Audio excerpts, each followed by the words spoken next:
vastu kinnitamise sakramendi, siis piiskop pöördub tema poole niisuguste sõnadega. Võtta vastu Jumala püha vaimu Anni Pitser. Peaaegu kõik meie seast kuulsime neid sõnu ja võib-olla peame tunnistama, isegi ei tea, mis see tähendab. Sellepärast, et tuli kinnitamise sakrament, võib-olla mõned meie seast tundsime rõõmu, veel midagi, võib-olla mõned ei tundnud mitte midagi, nagu mingi üritus toimus meie elus ja eriti muudatusi meie elus ei toimunud. Aga siiski ma olen kindel, midagi toimus meiega. Võib-olla me ei tunne seda, ei pea tundma, aga kindlasti midagi hakkas toimuma meie elus. Meie oleme või vähemalt peame olema Jumala Jeesuse Kristuse rüütlid. Peame kuulutama evangeeliumi. Aga miks siiski see toimub niimoodi, et sain püha vaimu oli kinnitatud, aga mitte kõik need, kes olid kinnitatud, läksid tänavatele kuulutama evangeeliumi või isegi lihtsalt rääkima oma sugulastele, tuttavatele sellest, mis toimus nendega. Miks on niimoodi, et nagu elan, nagu mitte midagi ei toimu meie elus? Võib-olla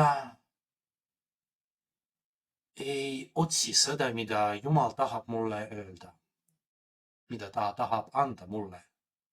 Lihtsalt olen harjunud, et käin kirikus, palvetan, aga eriti mitte midagi minu elus ei toimu. Võib-olla otsin midagi muud.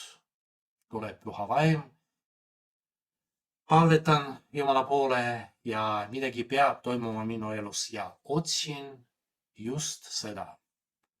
Aga siis, kui tuleb püha vaim, ta teeb, mida tema ise tahab. Ja otsida on vaja mitte seda, mida ma tahan, kas toimub minu elus, aga kas üldse tänu pühale vaimule toimusid muudatusi. Missugused? Mitte ainult apostlid, need 12 või 120 olid Jeruusalemmas, kui tuli püha vaim. Olid ka teised inimesed, muuhulgas Jumala kartlikud, variserid, kirjatundjad. Püha vaim ei andnud neile mitte midagi, kuigi küsimus miks? Sellepärast, et otsisid midagi muud. Kui tekib niisugune mõte minu peas, kui ma näen, et midagi juhtub kirikus, midagi toimub kirikus, toimuvad mõned üritused, mõned palved ja tekib niisugune mõte, see ei ole minu vaimsus. Äkki ma eksin. Äkki võib-olla selle kaudu, mida ma eriti ei taha, mida mulle ei meeldi, see ei ole minu vaimsus. Võib-olla selle kaudu midagi Jumal tahab mulle anda.